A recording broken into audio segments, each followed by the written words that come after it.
Hakatindo, Himpunan Keluarga Tahajud Indonesia. Bismillahirrahmanirrahim. Bersama Allah yang Maha Pengasih, yang Maha Penyayang. Assalamualaikum warahmatullahi wabarakatuh. Wahai saudaraku, alhamdulillah pada hari ini kita dapat berjumpa kembali di dalam acara kajian ilmu sholat tahajud yang diselenggarakan oleh Hakatindo, yaitu Himpunan Keluarga Tahajud Indonesia.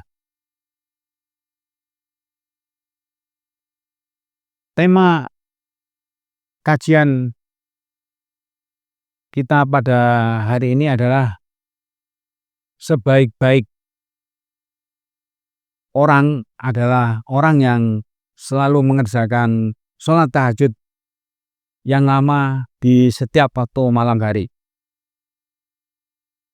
Nah, saudara-saudaraku,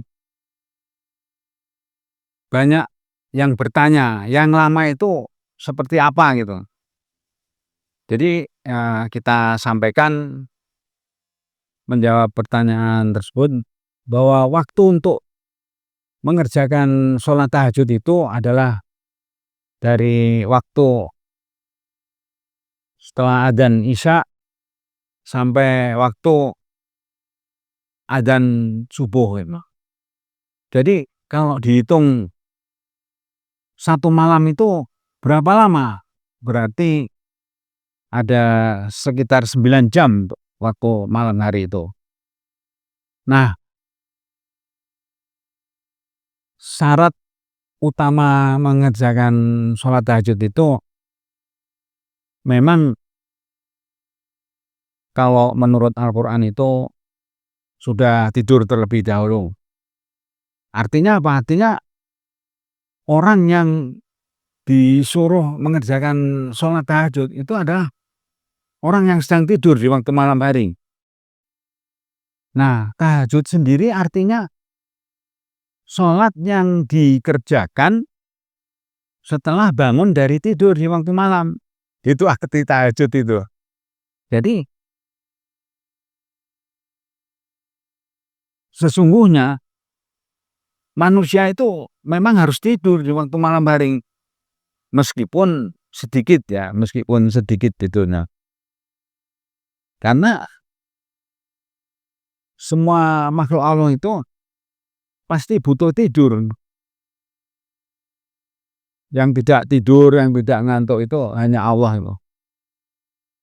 Nah, ini yang harus kita pahami betul-betul ya. Jadi Allah itu mengerti bahwa manusia sebagai makhluk ciptaannya tersebut perlu tidur di waktu malam hari. Nah, tapi tidak boleh tidur terlalu lama di waktu malam hari itu.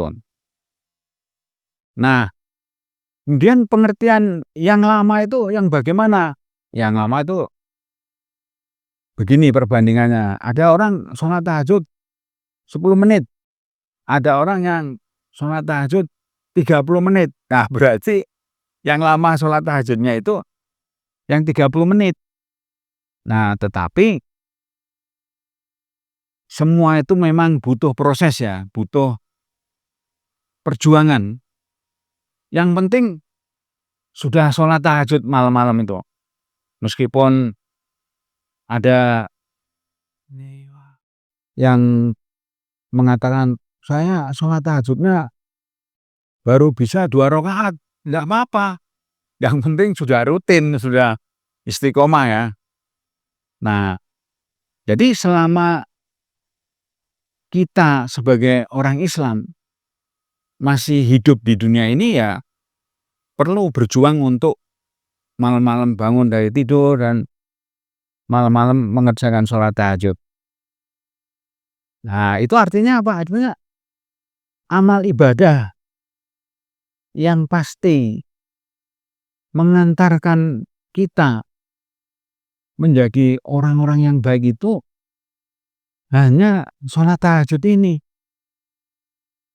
Itulah sebabnya sholat tahajud merupakan amal ibadah yang pertama kali diperintahkan oleh Allah kepada Nabi Muhammad SAW.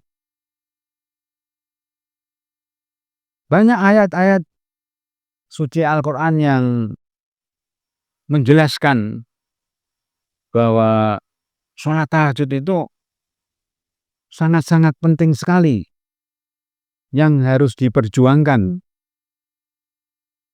oleh setiap orang yang sudah menyatakan diri sebagai orang Islam ya. Nah, kemudian tadi kita sudah menyampaikan ya bahwa sebaik-baik orang adalah orang yang di setiap waktu malam hari bangun dari tidurnya dan mengerjakan sholat tahajud yang lama. Nah, itu makna yang tersiratnya apa itu? Jadi ada seorang ustadz ya di media sosial itu yang menyampaikan pelajaran bahwa memahami ajaran Al-Quran itu jangan hanya membaca yang tersurat, tapi juga yang tersirat. Wah, ini luar biasa ini. Jadi yang tersirat apa di balik pernyataan tadi? Nah, ternyata makna yang tersiratnya itu adalah seburuk-buruk orang adalah orang yang tidak mengerjakan sholat tahajud di setiap waktu malam hari. Nah, itu artinya apa? Orang yang dalam kondisi hidupnya dalam kehidupan yang buruk, bisa dipastikan orang tersebut tidak mengerjakan sholat tahajud di setiap waktu malam hari.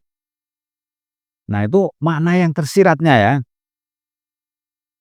Jadi makna yang tersiratnya itu yang pertama ya dari tema kita pada hari ini adalah seburuk-buruk orang adalah orang yang tidak mengerjakan sholat tahajud di setiap waktu malam hari.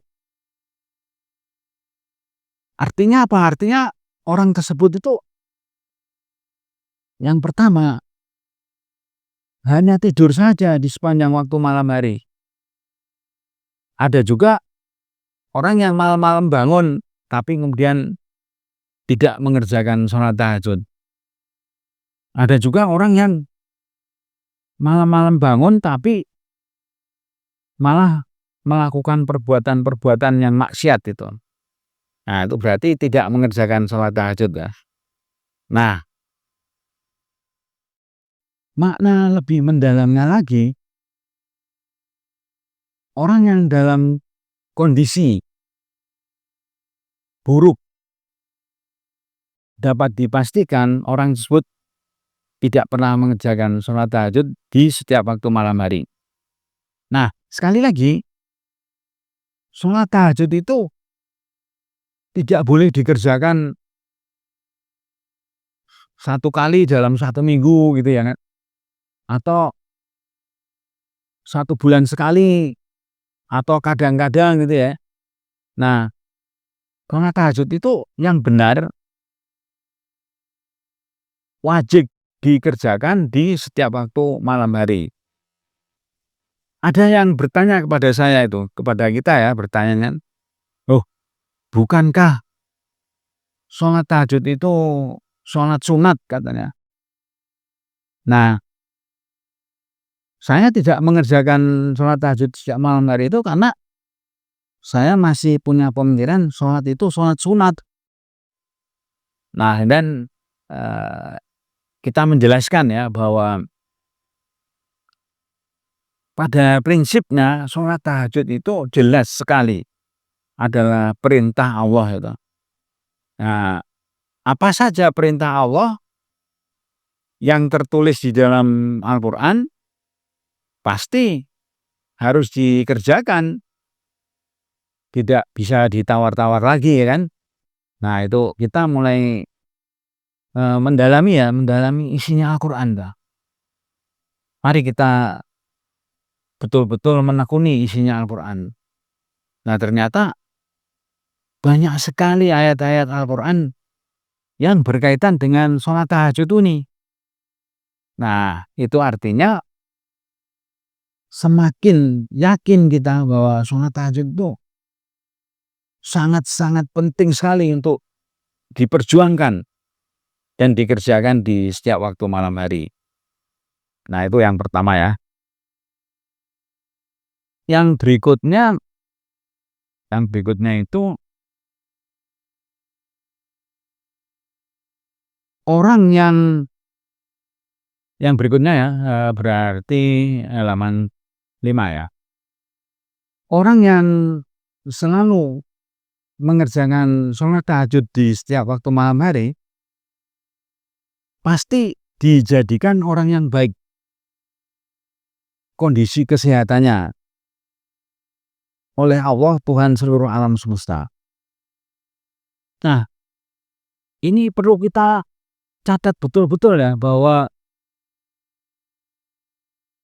sebaik-baik orang itu adalah orang yang malam-malam bangun, malam-malam mengerjakan sholat tahajud yang lama. Nah, kalau orang sudah mengerjakan amal perbuatan itu, maka Allah akan menjadikan orang tersebut baik kondisi kesehatannya.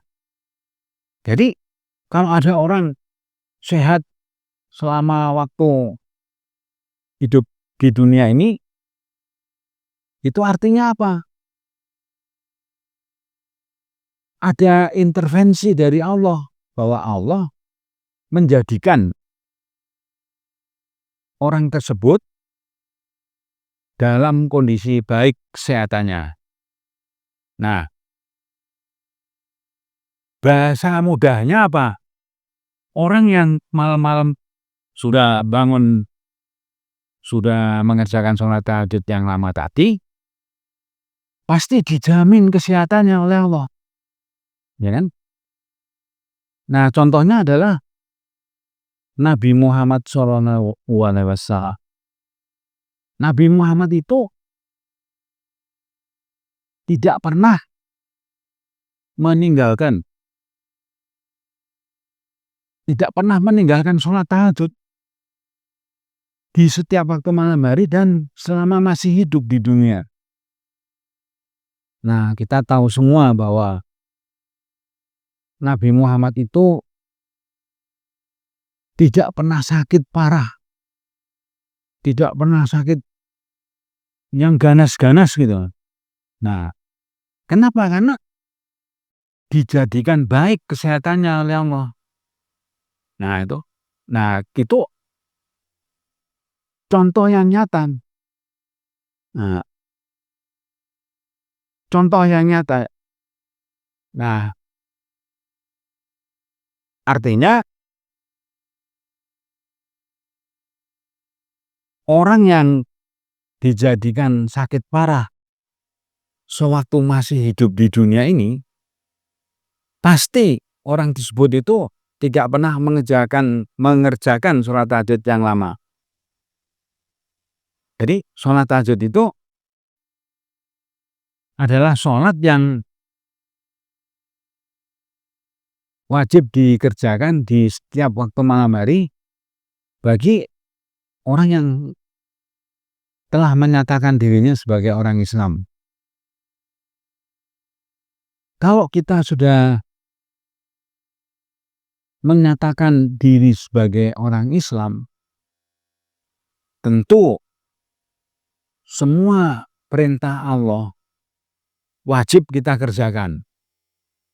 Tentu semua larangan Allah wajib kita tinggalkan. Jadi orang-orang yang malam-malam sudah tahajud itu pasti tidak mau mengerjakan apa saja yang dilarang oleh Allah. Nah itu. Jadi paham betul bahwa hidup di dunia ini taat kepada Allah. Artinya apa? Artinya tidak boleh memilih-milih. Wah, saya senang ibadah yang ini saja. Ibadah-ibadah yang lain saya tidak senang gitu ya. Makanya tidak saya kerjakan gitu. Nah, itu tidak boleh ya. Nah, kemudian ada perintah dari Allah. Perintah dari Allah itu perhatikanlah waktu. Nah, saya yakin saudara-saudaraku semuanya sudah paham ini. Yang saya maksud tuh surat apa itu ya kan? Nah, di situ ayat yang pertama itu wal asri ya. Perhatikanlah waktu.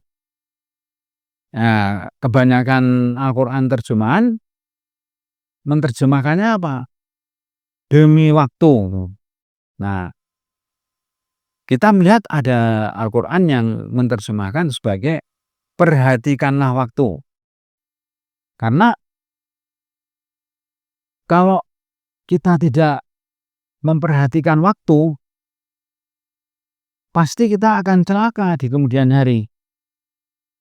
Artinya hidup kita itu tidak selamat. Bahasa mudahnya itu kalau kita tidak memperhatikan waktu, maka kita akan celaka di kemudian hari. Nah, berkaitan dengan sholat tahajud ini, waktu yang harus kita perhatikan adalah waktu di malam hari. Jadi kalau waktu sudah malam hari, kita harus siap-siap bangun tidur. Kita harus siap-siap mengerjakan sholat tahajud. Nah,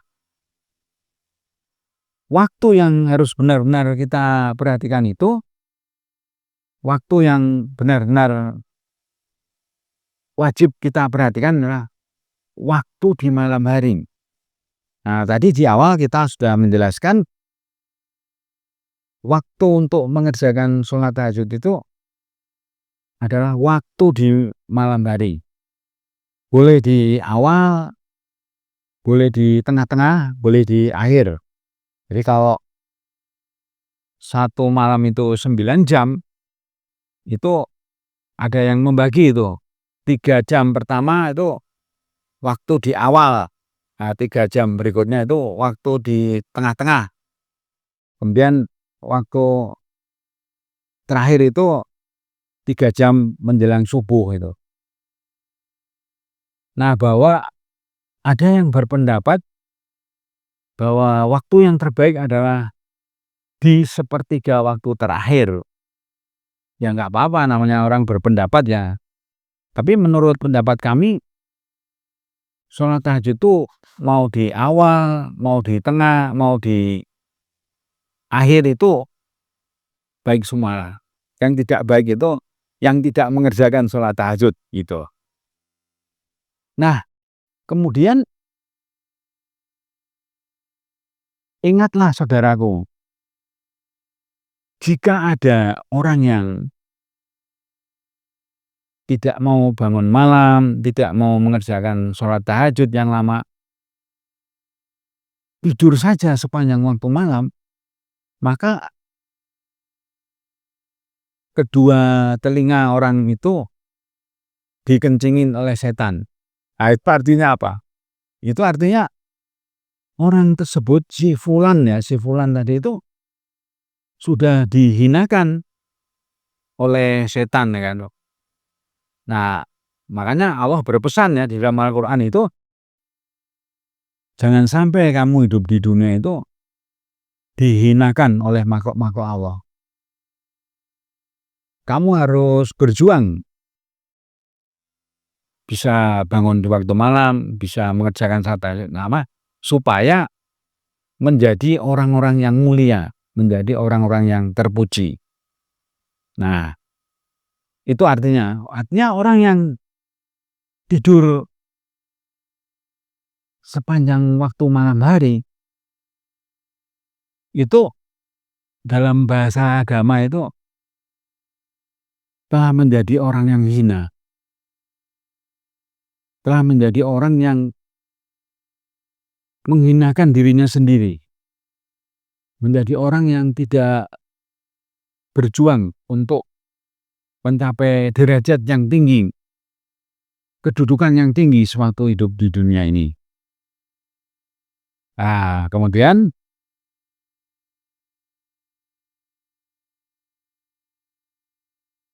seperti biasa, kita sebagai umat Islam itu wajib memahami surat Al-Fatihah. Surat Al-Fatihah itu surat pertama yang ada di dalam kitab Al-Quran ya. Nah, surat Al-Fatihah tadi itu mengapa harus kita pahami? Karena surat Al-Fatihah tadi setiap kita mengerjakan sholat pasti dibaca, ya kan? Nah, itu pentingnya kita berjuang. Pentingnya kita berjuang untuk terus bisa memahami isinya surat Al-Fatihah tersebut. Bersama Allah yang Maha Pengasih, yang Maha Penyayang. Jadi Bismillahirrahmanirrahim itu menurut pendapat kami itu merupakan ayat pertama dari surat Al-Fatihah. Meskipun ada juga yang mempunyai pendapat Bismillah itu bukan bagian dari surat Al-Fatihah. Nah, kemudian Alhamdulillahirabbil alamin. Segala puji-pujian bagi Allah, Tuhan seluruh alam semesta ini. Itu artinya hanya Allah yang mempunyai kedudukan terpuji bagi orang Islam. Hanya Allah yang kita puji-puji oleh orang Islam ya. Orang Islam tuh tidak akan memuji-muji Tuhan-Tuhan selain Allah. Gitu. Nah, kemudian Ar-Rahmanir-Rahim, yang Maha Pengasih, yang Maha Penyayang. Maliki Yaumiddin, yang berkuasa di hari pembalasan. Nah, ini artinya apa? Artinya Allah itu mempunyai ketentuan tentang pembalasan atas setiap amal perbuatan manusia. Kalau amal perbuatannya baik, diberi balasan kebaikan atau kenikmatan hidup ya.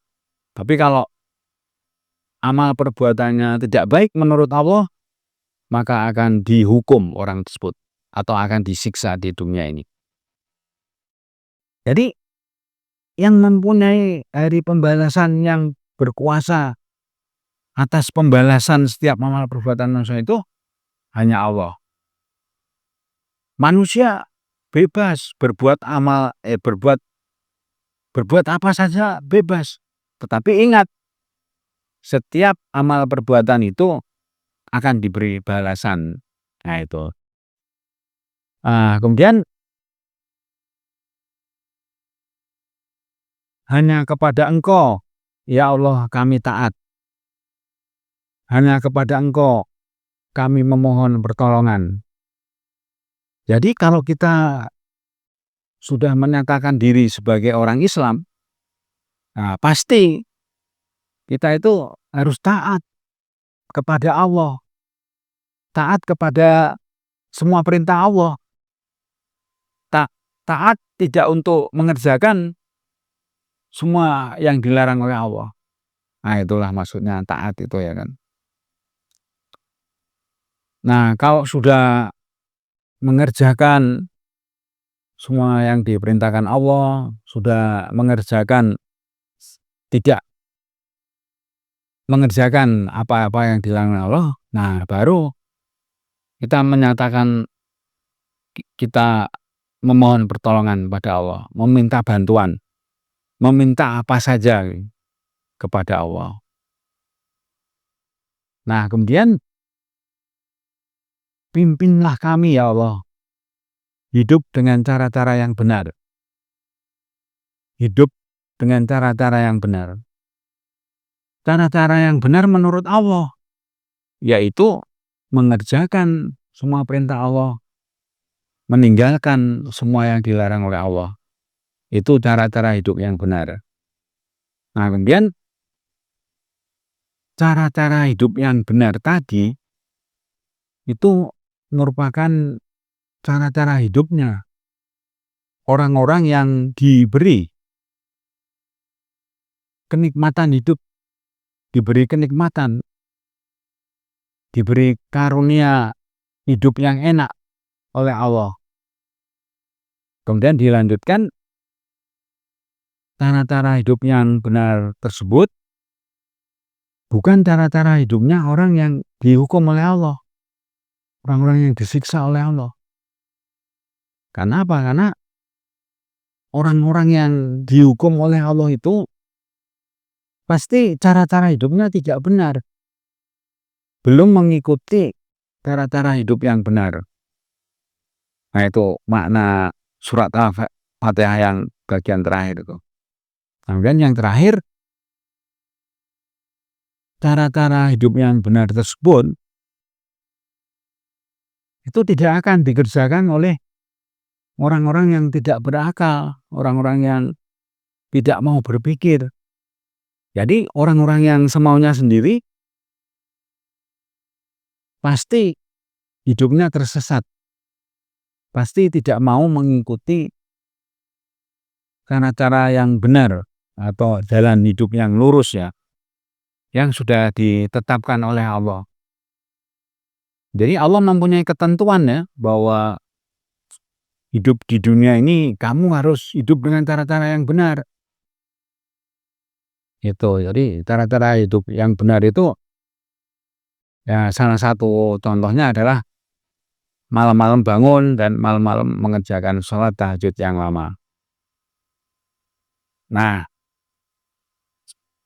catatan penting bagi kita adalah prinsipnya adalah kalau orang sudah hidup dengan cara-cara yang benar, itu pasti tidak akan disiksa oleh Allah. Pasti orang itu akan memasuki kehidupan yang penuh dengan kenikmatan. Nah, itu. Jadi dalam bahasa agama itu orang-orang yang sudah hidup di jalan yang lurus, orang-orang yang sudah hidup di jalan yang benar, pasti tidak akan sengsara hidup di dunia ini. Pasti hidupnya enak. Itulah kepastian dalam agama Islam ya.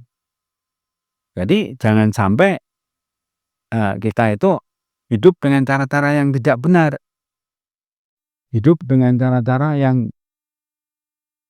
semaunya sendiri. Nah, kita tidak mau dipimpin oleh Allah, kita maunya hidup semaunya sendiri. Nah, akhir-akhir ini ada suatu, dalam tanda petik ya, agama baru. Jadi tidak ada Tuhan, tidak ada kitab suci. Yang penting kita hidup sehari-hari itu berbuat baik kepada makhluk-makhluk yang lain itu. Berbuat baik kepada sesama manusia, berbuat baik kepada binatang itu. Ya tapi gimana orang kita hidup di buminya Allah itu, hidup di alam semesta ini yang menciptakan Allah, masa kita tidak mengakui Allah gitu. Ya tapi itulah pendapat ya. Ya silakan aja. Nah, memang manusia itu boleh bebas berpendapat kan. Nah, tapi nanti akan mengetahui apakah aturan yang diciptakan itu sudah benar atau belum tuh. Nah, itu dari surat Al-Fatihah tadi sangat jelas bahwa kita hidup di dunia ini harus hidup dengan cara-cara yang benar. Cara-cara yang benar itu menurut ketentuan Allah, menurut ketentuan Allah Tuhan seluruh alam semesta ini. Bahwa semua perintah Allah wajib kita kerjakan. Semua yang dilarang oleh Allah wajib kita tinggalkan. Gitu. Jadi dalam agama Islam itu intinya itu di sana itu intinya. Setelah kita mengenal Allah, mengenal ketentuan-ketentuan Allah, dan kita wajib mengenal apa saja yang diperintahkan Allah yang tertulis di dalam kitab suci Al-Quran. Nah itu. Nah kemudian tadi disebutkan ya bahwa cara-cara hidup yang benar itu bukan cara-cara hidupnya orang-orang yang dimurkai oleh engkau. Ya pastilah kalau maksudnya gini, maksudnya dalam bahasa mudahnya itu orang-orang yang hidup semaunya sendiri, tidak sesuai dengan ketentuan-ketentuan Allah, pasti akan dimurkai oleh Allah, akan dihukum oleh Allah. Apa bahasa lebih mudahnya lagi itu akan disiksa oleh Allah. Di dunia ini juga. Nah, nanti orang akan menyaksikan ya bagaimana orang-orang yang sedang disiksa oleh Allah itu. Nah, kemudian yang perlu kita catat bahwa salah satu perintah Allah itu ternyata adalah sholat tahajud. Jadi sholat tahajud itu perintah Allah. Tadi kita sudah menyatakan ya bahwa hanya kepada Engkau ya Allah kami taat. Nah, ketika kita diperintah untuk mengerjakan sholat tahajud itu, tentu kita harus mengerjakannya. Itu prinsip di dalam ilmu sholat tahajud ini. Nah, kemudian tidak lupa kita sampaikan penghormatan yang setinggi-tingginya kepada Nabi Muhammad SAW yang telah menjadi contoh bagi semua umat manusia bagaimana hidup yang benar itu, bagaimana mengerjakan sholat tahajud itu. Nah, yang perlu kita catat adalah Nabi Muhammad itu tidak pernah meninggalkan sholat tahajud. Jadi setiap malam hari pasti beliau bangun dan pasti dia mengerjakan sholat tahajud. Nah, untuk itu kita baca sholawat wa barik sebagai penghormatan kepada Nabi Muhammad. Allahumma sholli wa sallim wa barik ala Sayyidina Muhammad. Allahumma sholli wa sallim wa barik ala Sayyidina Muhammad. Allahumma sholli wa sallim wa barik ala Sayyidina Muhammad. Allahumma sholli wa sallim wa barik ala Sayyidina Muhammad. Allahumma sholli wa sallim wa barik ala Sayyidina Muhammad. Alhamdulillah, sholat wa barik telah kita bacakan. Nah, sekarang kita melanjutkan tema kita pada hari ini, yaitu sebaik-baik orang adalah orang yang selalu mengerjakan sholat tahajud di waktu malam hari. Nah, kemudian yang perlu kita catat adalah orang yang selalu bangun malam dan selalu mengerjakan sholat tahajud itu pasti dijadikan sebagai orang yang baik kondisi ekonominya, kondisi keuangannya oleh Allah. Di dunia ini juga. Jadi kepastian dari Allah itu menjadi orang yang baik dalam hal kondisi ekonominya, dalam kondisi keuangannya. Nah, pernahkah kita memperhatikannya Di pinggir jalan ada seorang kakek-kakek yang umurnya sudah 80 tahun lebih, tapi masih mencari barang rongsokan ya. Jadi berjalan ke sana kemari itu mencari barang rongsokan. Itu artinya apa? Artinya bisa dipastikan kakek tersebut itu waktu mudanya tidak rajin mengerjakan sholat tahajud, sehingga oleh Allah di masa tuanya itu menjadi golongan orang yang tidak baik kondisi ekonominya. Nah, itu yang perlu kita. Jadi kejadian-kejadian yang nyata, kejadian-kejadian yang terjadi di sekitar kita itu harus kita perhatikan. Oh, apa sebabnya? Ya kan?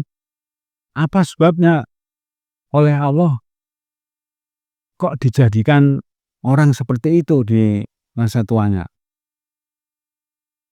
Kami pernah ketemu seorang kakek-kakek ya, umurnya malah 90 tahun saya tanya itu. Nah, beliau malah jadi pengemis di masa tuanya. Nah, ini kan menjadi pertanyaan besar bagi kita ya. Mengapa Allah itu menjadikan orang tersebut di masa tuanya dalam keadaan tidak baik kondisi ekonominya. Nah, setelah kita tanya, oh ternyata waktu mudanya kemarin eh, tidak pernah mengerjakan sholat tahajud di setiap waktu malam hari. Nah, itulah yang perlu kita cermati ya, perlu kita cermati kejadian-kejadian yang terjadi di sekitar kita. Nah, kemudian berkaitan dengan tema kita pada hari ini, orang yang selalu bangun malam dan selalu mengerjakan tahajud yang lama di setiap waktu malam hari pasti dijadikan oleh Allah orang yang baik perilakunya sehari-hari oleh Allah, Tuhan seluruh alam semesta. Jadi kalau kita melihat atau mendengar berita ya, wah ada orang kok di masa tuanya, itu malah melakukan perbuatan-perbuatan yang tidak baik, perbuatan-perbuatan yang diistilahkan mencemarkan dirinya sendiri itu. Nah, ternyata setelah diselidiki, orang-orang tersebut tuh adalah orang-orang yang kemarin-kemarin tidak mau sholat tahajud, orang yang tidak mau berjuang mengerjakan sholat tahajud yang lama di waktu malam hari. Jadi jangan heran kalau ada orang terkenal ahli ibadah kata teman saya, oh, tapi kok dia kok malah perbuatannya tidak terpuji. Nah, ternyata bisa dipastikan ya bahwa orang tersebut tuh bukan ahli tahajud gitu. Nah, itulah yang menjadikan tema kita pada hari ini adalah sebaik-baik orang adalah orang yang sudah mengerjakan sholat tahajud. Nah, kemudian yang tersirat dari pernyataan tadi adalah orang yang tidak mau bangun malam dan tidak mau mengerjakan sholat tahajud pasti dijadikan orang yang tidak baik perilakunya sehari-hari oleh Allah. Nah, itu wajib kita perhatikan itu. Kok ada orang sudah tua, kakek-kakek umur 90 tahun misalnya, kok malah melakukan perbuatan yang tidak senonoh misalnya itu. Nah, itu kita harus berpikir lebih lanjut. Mengapa Allah menghendaki si fulan tadi menjadi orang yang tidak baik perilakunya. Nah, ternyata setelah diselidiki memang benar beliau ini bukan ahli tahajud gitu ya. Nah itu. Jadi alhamdulillah kita sudah mulai melangkah lebih jauh ya, melangkah sangat jauh ya untuk mencermati kejadian-kejadian sehari-hari yang bisa kita lihat, bisa kita perhatikan, bahkan kejadian-kejadian yang dimuat ada videonya di media-media sosial kita. Jadi sekali lagi orang yang tidak mau bangun malam dan tidak mau mengerjakan sholat tahajud di setiap waktu malam hari itu, menurut ketentuan Allah pasti akan memasuki kehidupan yang sangat buruk di kemudian hari. Yang tadinya sehat tiba-tiba kena stroke gitu misalnya, yang tadinya sehat tiba-tiba harus cuci darah misalnya, itu kan memasuki kehidupan yang sangat buruk. Tiba-tiba tadinya sehat tiba-tiba kena kanker otak, kena penyakit diabetes itu misalnya. Wah, itu sangat mengerikan sebetulnya. Nah, itulah yang disebut dengan kehidupan yang buruk. Yang disebut kehidupan yang buruk. Jadi di dunia ini ada kehidupan yang penuh dengan kenikmatan, juga ada kehidupan yang penuh dengan kesengsaraan, itu bahasa mudahnya. Nah, kemarin ada kasus seorang ibu yang sudah tua renta, sudah tidak mempunyai suami, suaminya sudah meninggal, padahal punya anak banyak. Tapi satu pun di antara anak-anaknya itu tidak ada yang mau merawat ibunya, tidak ada yang mau diikutin oleh anaknya. Maksudnya si ibu tadi kan pengen ikut di rumah salah satu anaknya ya. Ternyata anak itu menolak. Alasannya tidak sanggup menolong ibunya itu. Nah, ternyata setelah kita cermati ya, biaya hidup seorang lansia itu yang sudah umur 80 tahun, 90 tahun itu biaya hidupnya itu sangat mahal sekali. Biaya berobat ke dokternya, biaya beli obat-obatnya itu bisa menghabiskan uang puluhan juta, bahkan ratusan juta itu. Sehingga bisa terjadi ya, salah satu anak-anaknya itu tidak ada yang sanggup kalau harus menanggung beban biaya hidupnya ibu tadi di masa tuanya. Saya melihat dari sisi agama ya, dari sisi agama itu mengapa si ibu tadi itu di saat usianya 80 tahun ke atas malah jatuh sakit-sakitan, tidak mempunyai kekuatan apa-apa ya kan, tidak mempunyai penghasilan gitu kan, sehingga harapannya cuma satu, ditolong oleh anak-anaknya. Nah, ternyata dalam kasus ini ya, anak-anaknya itu bahkan iuran bersama-sama juga nggak sanggup, karena biaya berobat sang ibu tuh sangat besar sekali menurut perhitungan anak-anaknya. Nah, akhirnya si ibu tadi itu dikirim ke panti jompo. Akhirnya diambil alih oleh seorang yang baik hati ya, yang punya panti jompo. Kalau begitu biarlah ibu kamu saya urus di panti jompo saya itu. Nah, itu secara yang kelihatan mata ya. Nah, kalau dalam bahasa agama, mengapa ibu tadi memasuki kehidupan yang sangat buruk di masa tuanya, di mana dalam kondisi sakit-sakitan, gitu, di mana dalam kondisi anak-anaknya yang banyak itu tidak sanggup dan tidak mau merawat ibunya sendiri gitu.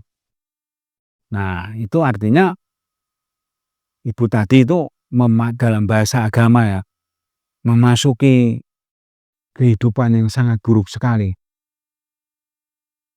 di mana anak-anak kandungnya sendiri tidak ada satupun yang mau merawat, bahkan tidak mau bersama-sama merawat ibunya.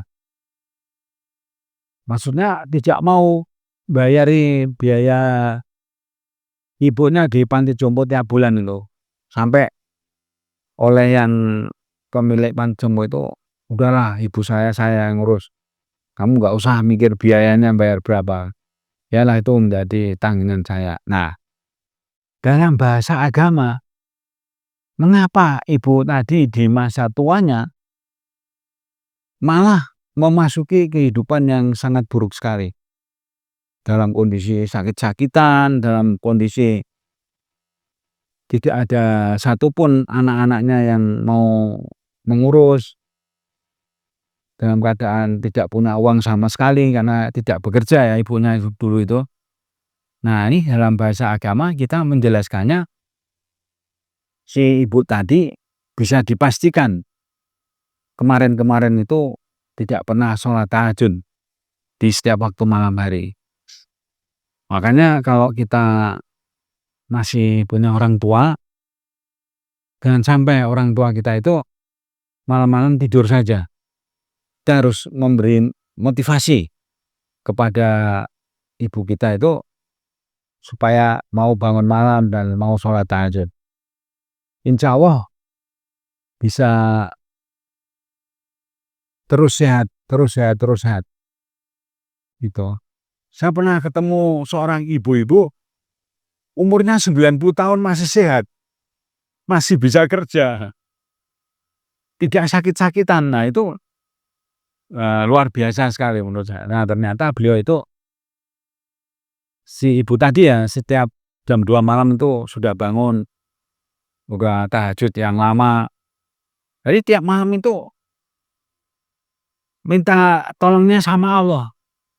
Jadi tidak berharap kepada anak-anaknya itu. Sehingga oleh Allah diberi kekuatan lahir dan batin, diberi kesehatan lahir dan batin. Kalau orang batinnya sakit itu, badannya sehat tapi batinnya rohannya sakit tuh jadi orang gila nanti. Nah, itu.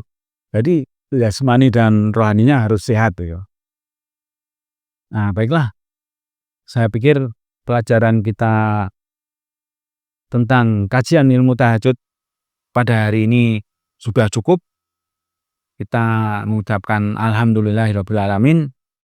Kita tutup dengan doa, ya Allah, jadikanlah kami ini orang-orang yang bisa bangun di waktu malam hari dan mengerjakan perintah-Mu, mengerjakan sholat tahajud yang lama. Sehingga ya Allah, jangan sampai kami ini di masa tua kami nanti kami memasuki kehidupan yang sangat buruk. Ya Allah, jadikanlah kami ini orang-orang yang hidup dengan cara-cara yang benar sehari-hari. Hidup dengan cara-cara yang baik setiap harinya. hidup di jalan yang lurus atau hidup di jalan yang benar. Baiklah, sebagai penutup kita sampaikan Assalamualaikum warahmatullahi wabarakatuh. Hakatindo, Himpunan Keluarga Tahajud Indonesia. Terima kasih semuanya.